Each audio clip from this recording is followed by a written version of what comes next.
Então, na gestação, né? Durante os 9 meses, o corpo está submetido a muitas mudanças. A mudanças hormonais, a ganho de peso. E o centro de gravidade, como a gente percebe na figura, vai mudando.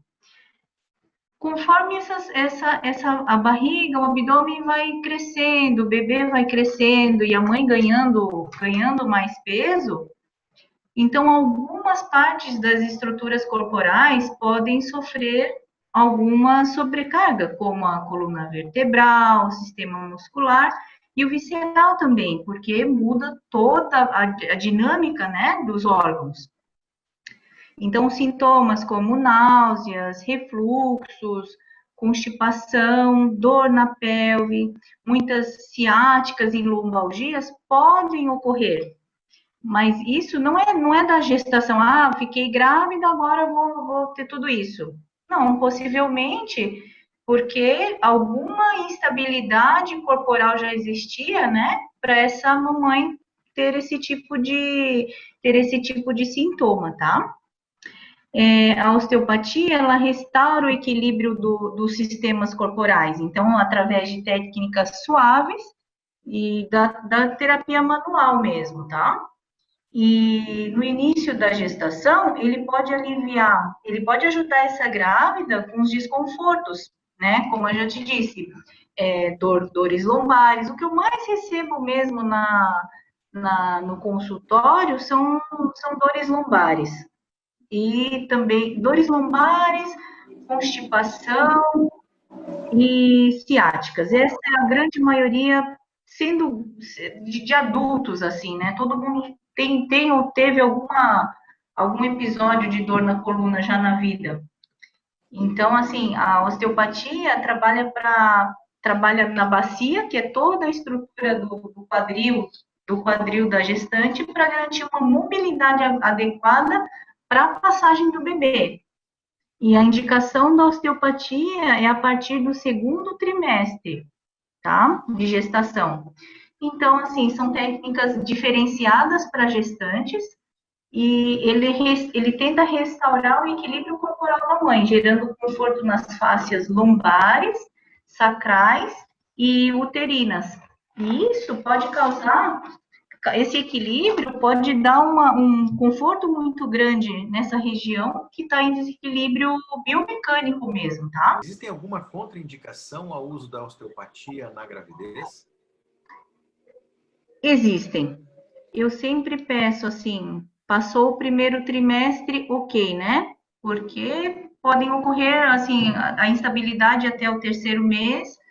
Então, assim, na verdade, eu fui uma grávida que fui atendida antes do terceiro trimestre e eu sei que ela não causa nenhum mal. Mas como muitas coisas podem acontecer até o terceiro, né, o terceiro mês, então eu não trabalho com gestantes antes disso. Mas a contraindicação maior mesmo, eu sempre trabalho junto com o médico, mas, por exemplo, a edema muito grande, sabe? Que é para se vamos verificar então da onde está vindo esse edema muito grande até o terceiro. Pressão alta é uma tensão, é uma bandeirinha laranja ali, né? Mas na maioria das vezes não tem muita contraindicação, assim como em bebês também não. Pacientes com tendência a trabalho de parto prematuro, por exemplo, ou com antecedente de trabalho de parto prematuro, por exemplo. Não tem indicação.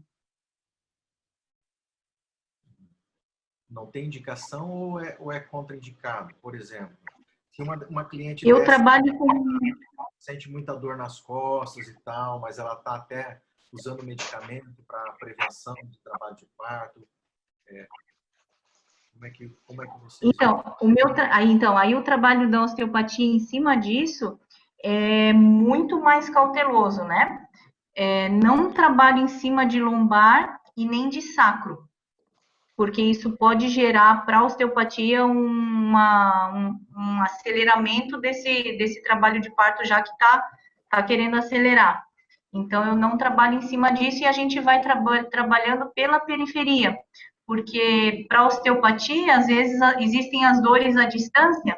Uma disfunção torácica, por exemplo, pode gerar uma disfunção biomecânica em lombar. Então, o equilíbrio nesta grávida é feito sempre à distância.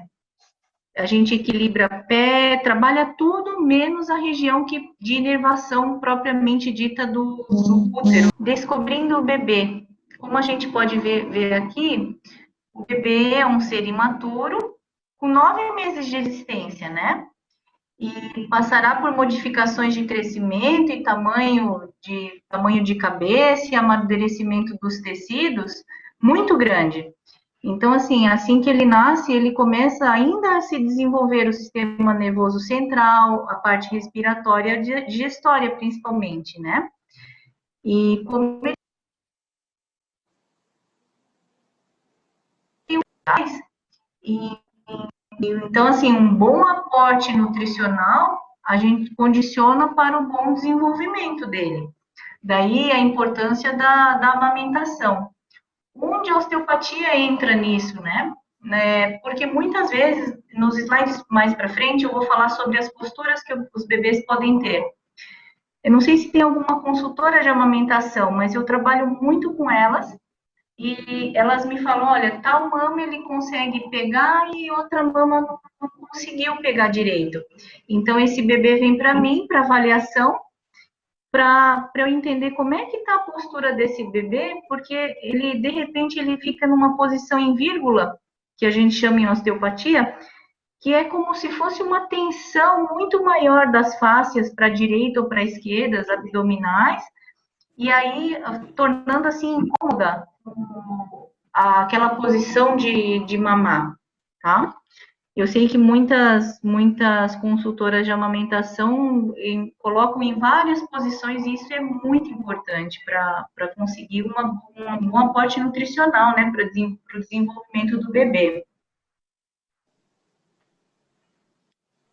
Então, as formas de apresentação aqui, eu acho que vocês já são craques, né, em estar vendo isso, mas as formas de apresentação, a de face, a de fronte, de nádegas e as de ombro, são as posturas mantidas no bebê. A gente pode considerar que bebês que, por exemplo, ficam sentado, bebê pélvico, né, ou essa na posição de ombros, são bebês que nascem com disfunções faciais importantes. Como a vida dele durou 9 meses dentro desse espaço, dessa forma, para a osteopatia isso é crônico. Então, o tratamento em cima desse bebê é bem importante e bem severo também, porque os ossos que ainda são cartilaginosos começam a ficar com um centro de ossificação diferente. Então, o formato do crânio, né? A gente pode ver que o formato do crânio do bebê está totalmente preparado para passagem no canal. Então, aquelas diferentes formas de apresentação também, que eu coloquei no slide posterior, eles podem gerar compressões e diminuições de mobilidade nesse crânio. Então, a gente pode ver que alguns bebês, por exemplo, nascem com a cabeça tortinha, que são as ditas plagiocefalias, que eu vou abordar mais para frente. Para a osteopatia, essa conformidade do crânio desta forma, ele faz depois da passagem, né, ele faz o crânio se modificar de forma. E então a osteopatia trabalha em cima dessa anatomia para conseguir um equilíbrio desse bebê, tá? E aí, assim, como observamos, os nervos que controlam as funções corporais saem do crânio mesmo. Se estes entram em disfunção por motivo de trauma no nascimento, ou por estar em posição de desfavorável durante a gestação, alguns sintomas que esse nervo controla podem ocorrer, igual no adulto. alguns nervos, né? Onde sai, por exemplo, teve um parto mais difícil e teve uma tensão um pouquinho maior do lado direito. Será que então a avaliação do osteopata é em cima do forame jugular para ver se o nervo vago tá com compressão, sabe? Compressão eu acho uma palavra muito drástica. Se ele está com um pouco mais de tensão, os nervos cranianos exercem funções sensitivas e motoras. Então, como a gente pode ver na figura, esses nervos aqui que saem desse cérebro, né? Cada um tem uma função. E em cima desse cérebro tem a cabecinha do bebê, que é bem molinha, tá? Então, a função desses nervos é determinada conforme as estruturas. Então, são 12 pares de nervo, que são em sequência, e assim, então, cada compressão e cada tensão que pode existir durante esse parto, ou alguma tensão que esse bebê possa apresentar, pode gerar um sintoma. Bebês que, por exemplo, ficam fazendo um movimento com a língua, parecendo que elas estão mascando chicletes, por exemplo, né? Elas podem estar com alguma disfunção no glosso faríngeo ou no hipoglosso, ou nos olhos, por exemplo, né?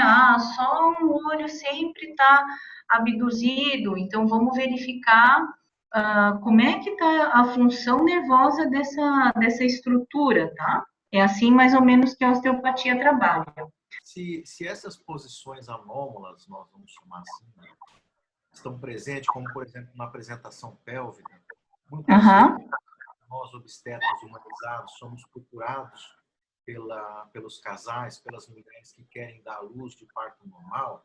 Então existem uhum, técnicas que a gente utiliza digamos assim, tirar o bebezinho que está nessa posição sentadinha, por exemplo, aham. A são versão pélvica?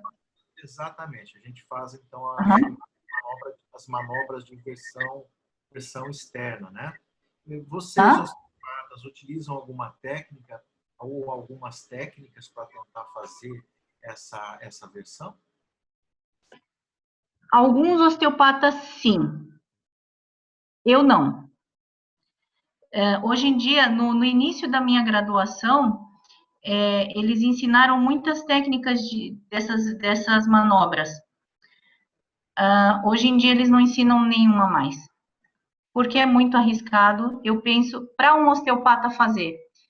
Porque quando vocês fazem dentro de uma certa segurança, né? Isso, de forma geral, a gente faz essas manobras próximo a um serviço hospitalar, por exemplo, se acaso acontecer alguma situação de risco, né, como por exemplo Uhum. um sangramento placentário, né? Claro que, Isso. por exemplo, algumas situações em que a placenta é anterior, né, que a placenta fica entre o profissional e o bebê, ou seja, na parede anterior do útero, né? Essa é uma situação que a Uhum. gente faz preferencialmente dentro do hospital, né? Existem situações que você pode fazer Aham. dentro do consultório, por exemplo, a placenta posterior e o bebê está bem solto, então dá para fazer dentro do consultório, né? Mas essa placenta anterior Uhum. a gente faz a nível hospitalar, né? Então, mas existem então técnicas osteopatas que podem ser utilizadas para tentar fazer essa versão, né? Existem. Percebeu o meu tom de existem, né? Não existem, porém eu acho que a gente tem muito pouco, a gente tem os médicos que eu acho que tem muito mais segurança para estar num ambiente próximo e acesso próximo ao hospital se algo der errado do que fazer isso em consultório, sabe? Certo, entendi, Thaís. Assim, você não tem experiência e não recomenda que os osteopatas façam, principalmente em ambiente que não seja hospitalar. Exatamente. exatamente. Eu acho que osteopata no Brasil, como nossa formação obrigatoriamente é para fisioterapia, primeiramente, eu penso que essas versões assim sejam já dos nossos colegas médicos, sabe? Perfeito. Por estar num ambiente muito mais, por ter acesso e por estar num ambiente mais seguro. Vou falar um pouco de plagiocefalia, que é um transtorno caracterizado pela distorção assimétrica e o aplasamento lateral do crânio. Ele é muito comum ao nascer, então, e a gente tem que verificar se tá, o que está acontecendo, né, para esse crânio nascer dessa forma. Será que eu tenho uma má formação cerebral? Será que o ambiente intrauterino foi um pouco restritivo? Ou será que tem um torcicolo? Ou será que o que está acontecendo nesse crânio que ele está nesse formato que ele não é redondinho, tá? Então a gente aqui tem 4 tipos, né, nessa figura. Então, o normal, que é o formato da cabeça, e a segunda imagem, a plagiocefalia, que nota-se um achatamento de um dos lados, formando assim um formato de paralelogramo. Ou braquicefalia, que é essa terceira figura aqui, que é a largura maior em relação ao comprimento. A região de trás da cabeça é chata, ao invés de arredondada. Essa posição é bem comum a gente encontrar em bebês que ficam muito em bebê conforto. E escalocefalia, que é a cabeça mais alongada e estreita, tá? Então, assim, o que pode causar a plagiocefalia?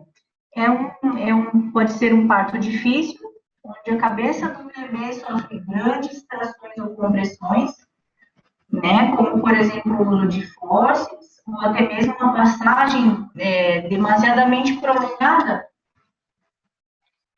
desse parto, tá? Então, avaliação e tratamento. Na avaliação e tratamento, como a gente faz quando eu recebo um bebê? A primeira pergunta, com quanto tempo o bebê pode passar por atendimento osteopático? Na França, por exemplo, existem centros obstétricos, que a criança nasce de um parto normal e já no primeiro dia, depois de descansar do nascimento, ela já passa por atendimento osteopático. Então, assim, na Europa é muito, muito rápido já, né? Às vezes, já no próprio momento do parto, existem algumas manobras que os osteopatas lá fazem para ajudar no momento do parto, quando tem aquele momento que fala, nossa, parou agora. E aí, isso para a osteopatia é quando o ritmo crânio-sacral parou de movimentar. Então, existem algumas técnicas também que fazem essa passagem um pouquinho mais rápida, tá? Aqui no Brasil, agora que eles estão fazendo um hospital no Rio de Janeiro, em teste com a minha escola, e parece que eles vão começar a fazer esse atendimento obstétrico, pediátrico lá, tá? Mas aqui no geral, em Brusque, assim, em consultório, eu atendo pacientes a partir de 15 dias ou até um mês. E geralmente os pais trazem pelas queixas, né? E as queixas maiores são refluxo, sono ruim, ou constipação, e aí assim, eu pesquiso para os pais o que traz esse bebê, tá? E durante esse tipo de avaliação, é feita a pergunta de como foi a gestação, como foi a forma de parto, porque um parto normal, claro, para mim, osteopata, um parto normal é muito melhor, e realmente a cesárea é feita só para salvar vidas. Então, assim, a gente percebe claramente os bebês que são de parto normal e parto cesárea. Claro, existem alguns partos normais que trazem fixações terríveis no crânio do bebê, mas geralmente os partos normais, ele para o bebê, como ele no momento do giro, no momento que ele nasce, ele já faz ele acorda o sistema crânio-sacral dele e ele é um bebê que dorme melhor, muito melhor, ou se não, assim, responde muito mais rápido ao tratamento do que os bebês de cesárea. E o tratamento de bebês é muito suave, muito suave. É como que carregar no colo. Eu sinto, a gente precisa sentir onde é que a avaliação é feita. Ó, queixa dos pais, tá com disfunção em sono, por exemplo. Então, a gente tem que observar onde é que essa criança não está conseguindo dormir bem. Será que o sistema nervoso autônomo dela, que ainda está em formação, realmente está muito simpático-tônico para não conseguir induzir ao sono? Então, todas essas saídas neurais de crânio, tórax, é feita uma avaliação de postura do bebê mesmo, tá? E ela é muito suave de ser feita.